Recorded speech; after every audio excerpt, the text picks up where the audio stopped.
Good morning students, welcome to scholars public school Jaora. Here is Hemant.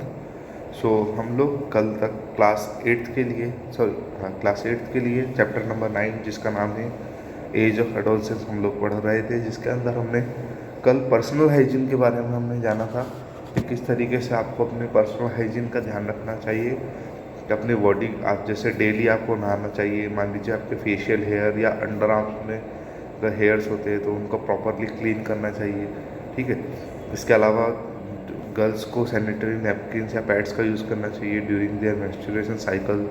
और इसी तरीके से हमने ये भी देखा था कि मान लीजिए अगर आपके पिंपल्स या एक्ने होते हैं आपके चेहरे पे ड्यूरिंग द प्यूबर्टी, चेहरे पे पिंपल्स होना शुरू हो जाते हैं, तो ऐसी कंडीशन में फेस वॉश अच्छा वाला यूज़ करना चाहिए। किस तरीके का यूज़ करना चाहिए?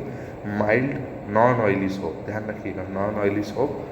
या तो आप फेस वॉश यूज़ कर सकते हैं या फिर आप नॉर्मली सोप यूज़ कर सकते हैं। इसके अलावा प्यूबर्टी के टाइम पर या अगर हम बात करें ग्रोइंग एज में, एक्सरसाइज भी बहुत ज़्यादा इंपॉर्टेंट है।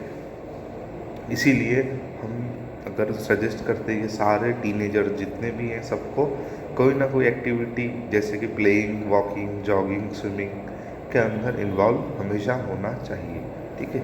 इसके अलावा एक बात और है जो एक परेशान करती है, teen alcoholism, drug abuse and AIDS.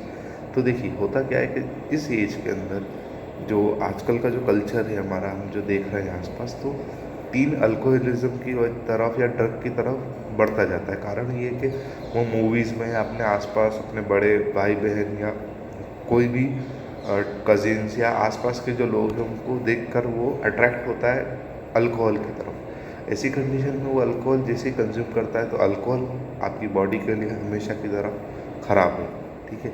तो ऐसी कंडीशन में टीन अल्कोहलिज्म की उधर उतर सकता है और ड्रग की तरफ भी उतरता जाता है। सो इसका रोकथाम कैसे करें, और साथ ही साथ ये पता करें कि ये हमारी बॉडी के लिए ख़राब क्यों है। तो शुरू करते हैं।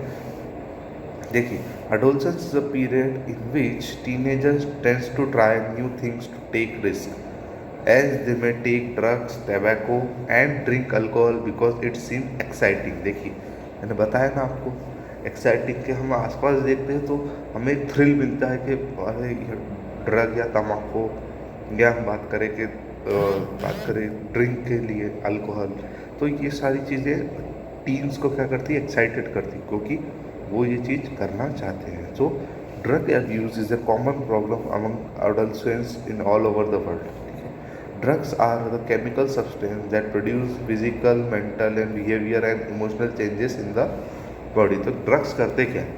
तो ड्रग्स आपकी फिजिकल चेंज कर देते हैं, मतलब आपकी बॉडी के अंदर कुछ चेंजेस ला सकते हैं। मेंटली आपको कहीं ना कहीं या तो आपको एक्साइटेड कर देगा ड्रग, या तो फिर आपको वो ठंडा कर देगा, मतलब एक अलग स्टेट में ले जाएगा। बिहेवियर में चेंज आ जाएगा, साथ ही साथ इमोशनल चेंज भी ड्रग की वजह से हो सकते हैं किसके अंदर, आपकी बॉडी के अंदर। अल्कोहल और निकोटीन, निकोटीन का प्रेजेंट होता है टैबाको में, है ना। तो टैबाको प्रोडक्ट्स जैसे कि सिगरेट, गुटखा या पान मसाला जो हम आसपास देखते हैं, इनके अंदर क्या होता है, निकोटीन होता है, ठीक। और अल्कोहल जैसे ये कंज्यूम करते हैं तो ये हमारे टीनेजर्स, ये हमारे लिए सारे हार्मफुल है, जैसे cocaine, marijuana are the example of drugs. तो ठीक है।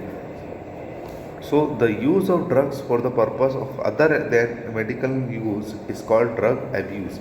देखिए ड्रग एक तरीके से देखा जाए तो हम जो कंज्यूम में लेते हैं मेडिसिनल यूज़ में सही है। मेडिसिनल यूज़ यानी कि जैसे मान लीजिए आपकी तबीयत ख़राब हो गई तो आपको जो दवाइयाँ दी जाती है, एलोपैथी की दवाइयाँ, वो सारी एक तरीके से ड्रग ही, बट वो मेडिसिनल यूज़ में। बट अगर आप उसको एन्जॉयमेंट पर्पज़ के लिए ले लो या एडिक्शन पर्पज़ के लिए ले लो तो वो क्या कहला जाएगा, ड्रग एब्यूज़ कहला जाएगा, ठीक है।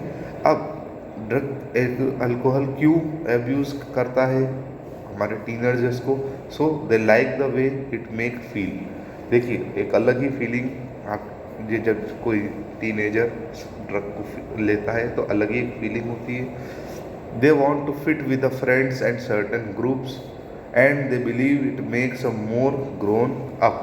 तो देखिए एक रीज़न ये भी है कि मान लीजिए कि कोई फ्रेंड का बैकग्राउंड इस तरीके से है कि जो कि ड्रग ले रहा है, तो ऐसी कंडीशन में क्या होता है कि जो आपका फ्रेंड है वो अगर ये ड्रग अगर कंज्यूम कर रहा है तो आपको भी लगेगा कि हम भी इस ड्रग को कंज्यूम करें, क्योंकि वो एक्साइटिंग है और ऐसा लगता है कि हम फ्रेंड में फिट हो जाएंगे। तो ये प्रॉब्लम भी हमारे आगे फेस करने को मिलती है। अब हमें देखना है कि ये ड्रग अब्यूज़ का क्या कारण है, क्या क्या कॉज है।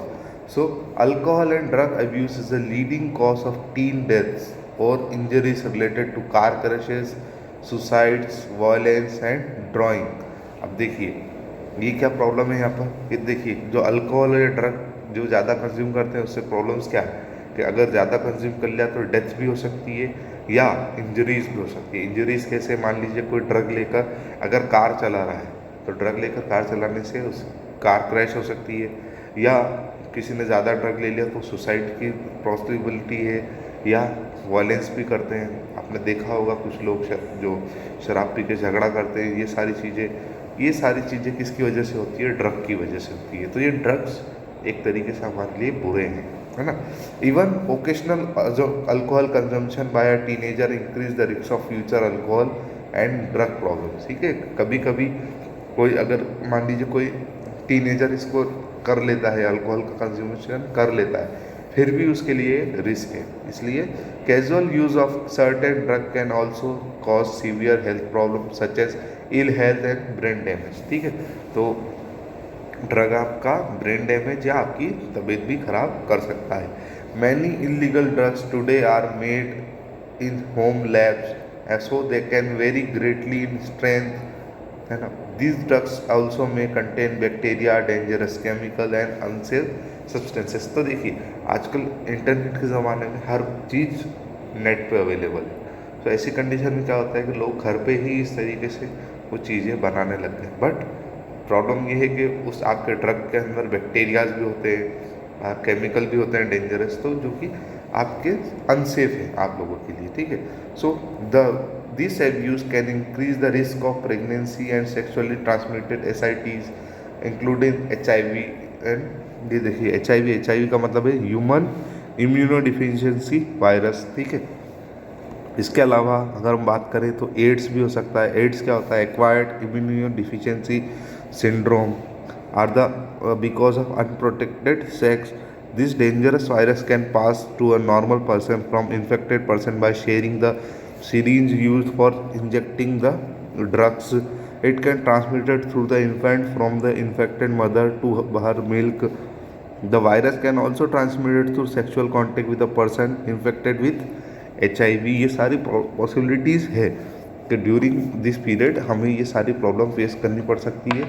ये बीमारियाँ होती हैं HIV, या हम बात करें एड्स, जिसके अंदर आपकी जो इम्यूनिटी है, इंसान कमज़ोर हो जाता है, इम्यूनिटी बिल्कुल ही ख़त्म हो जाती है। ऐसी कंडीशन में इंसान के लिए हेल्थ के लिए भी बहुत ख़राब है। It is therefore it is important to say no to drug and avoid them at all cost. तो इस बात से हमें ये समझ में आता है कि हमें ड्रग्स को नो करना चाहिए।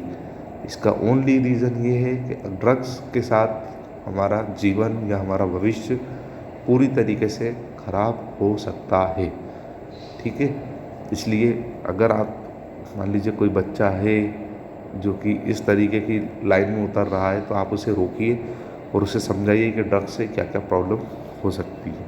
ठीक है, इसी के साथ हमारा ये चैप्टर यहीं ख़त्म होता है। इसके क्वेश्चन आंसर और साथ ही साथ चैप्टर नंबर 8 के क्वेश्चन आंसर भी मैं आपको जल्द से जल्द प्रोवाइड कर दूँगा।